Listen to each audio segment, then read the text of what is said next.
के कारण अब उनका आचार्य कौन बने उस जंगल में।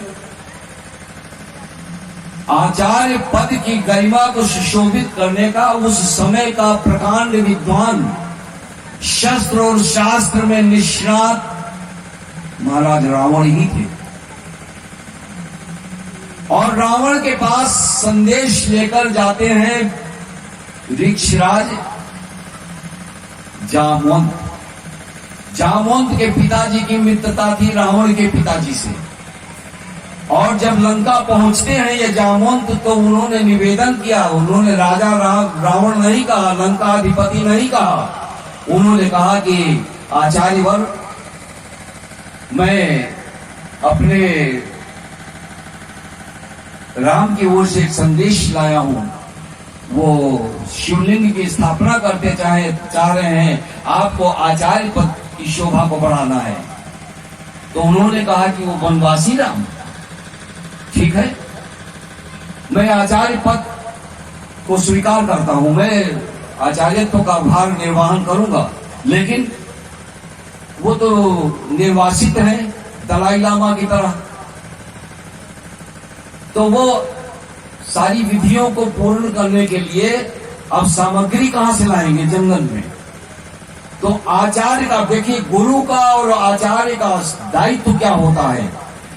रावण ने कहा कि जाकर के अपने यजमान से कह दो कि वो पूजा की तैयारी करें और जितनी विधियां हैं, जो सामग्री है, मैं लेके जाता हूं लंका से। अब विवाहित आदमी सपत्नीक जो होगा, जिसकी शादी हो गई है, बिना पत्नी के यज्ञ में नहीं बैठ सकता है। तो कहा कि उनकी पत्नी तो लंका में है, मेरी बंदनी है, बंदी गृह में है, और वो यज्ञ का अनुष्ठान करेंगे कैसे।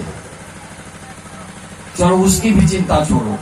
सीता के पास रावण जाता है, ये कंब रामायण, कंबन रामायण, महर्षि कंबन का लिखा हुआ है, तुलसी में नहीं मिलेगा।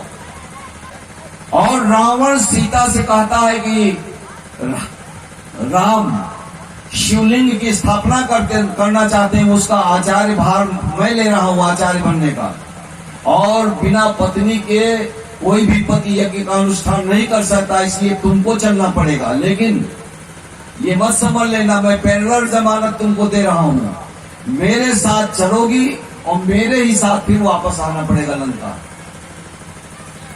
सीता को ले जाकर के रावण रामेश्वरम की स्थापना में वहां पर पति पत्नी का दोनों का बैठा करके यज्ञ संपन्न करता है और सारी सामग्री लेकर के जाता है अपनी तरफ से।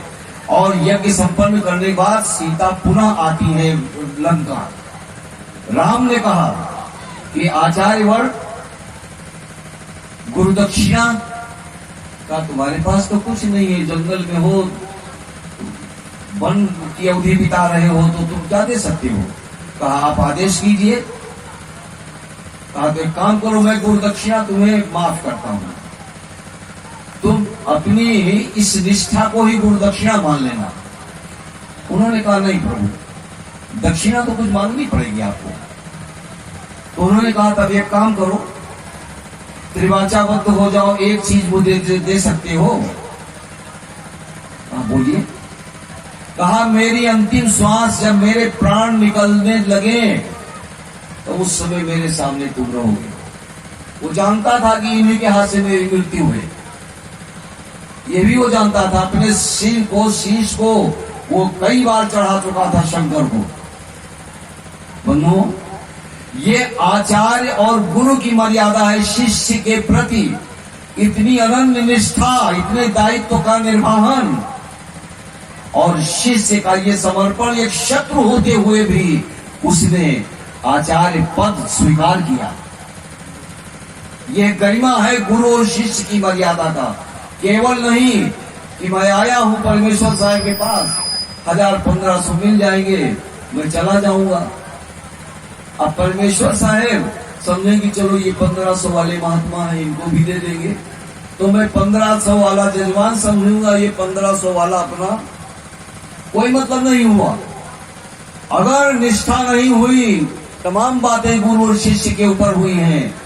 समर्पण त्याग, बलिदान कि अगर कोई मूर्ति है तो ये मातृ जगत है। जन्म से लेकर के कफन ओढ़ने तक इनके ऋण को दुनिया में कोई उतार नहीं सकता है। हम सब भी बैठे उन्हीं मातृशक्ति की कोख से पैदा हुए, और माता का कोई पर्यायवाची बना ही नहीं है, दुनिया का कोई विद्वान नहीं बना सका। बंधुओं, अरे पढ़ने क्यों नहीं है मानते फिरके परस्ती? आज हम दुबे, चौबे, तिवारी, झा, पाठक और पासवान और इसमें सब में ये दीवारें मेरी बनाई हुई हैं, और इन दीवारों के पीछे व्यक्ति का व्यक्तित्व करा रहा है, तड़प रहा है। आज राजनेताओं ने कहा कि जातिवाद को मिटा दिया जाए। जाति सूचक संबोधन के मात्र से यहाँ पर सोनबरसा विधानसभा क्षेत्र में रत्नेश्वर सादा जी हैं विधायक अभी बिहार सरकार में, और वो वहां के सीओ के ऊपर में एक शब्द कह दिए कि जाति सूचक शब्दों से इन्होंने मुझे संबोधित किया है। सीओ का ट्रांसफर हो गया, पनिशमेंट दिया उसको कलेक्ट करने। और सबसे ज्यादा जातिवाद का संरक्षण हमारे राजनेताओं के द्वारा होता है। हमारे माननीय मंत्री जी अगर बुरा न मानेंगे तो मैं चाहूंगा कि सत्यम बुयात, प्रियम बुयात, मां बुयात, सत्यम अम्मा प्रियम।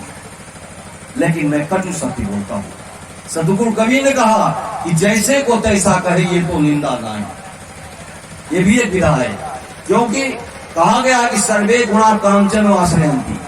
एक विद्वान ने कहा कि सर्वे गुणा कांचन आश्रयंती, तो भाई सोना, जब किसी के पास कुछ नहीं होता है तो वो पाना चाहता है सोना, और जब मिल जाता है सोना तो हराम हो जाता है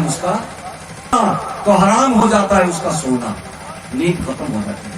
इसलिए सर्वे गुणा कांचन माश्रयंती ये कहा किसी विद्वान ने, लेकिन दूसरे ने चिंतन किया, कहा नहीं सर्वे दोषा कांचन माश्रयंती।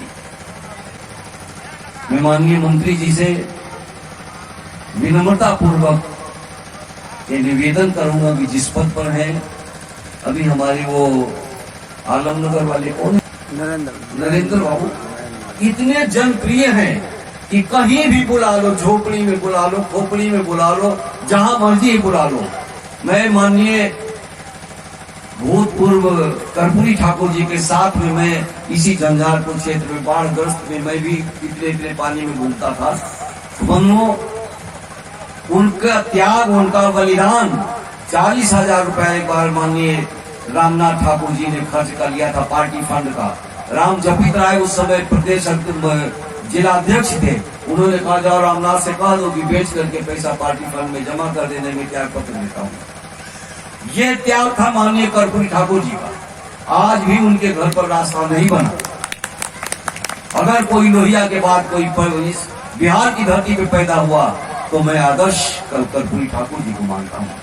अपनी वाणी को विराम देना चाहूंगा, और रामप्रीत साहब का भी इस संत समाज में और इस सुगौना की धरती पर समस्त संतों की ओर से और इस आयोजन के आयोजक श्रद्धेय श्री परमेश्वर साहब की ओर से मैं उनका इस सभा में सादर स्वागत, वंदन, अभिनंदन और खैर मकदम करते हुए अपनी वाणी को विराम दूंगा।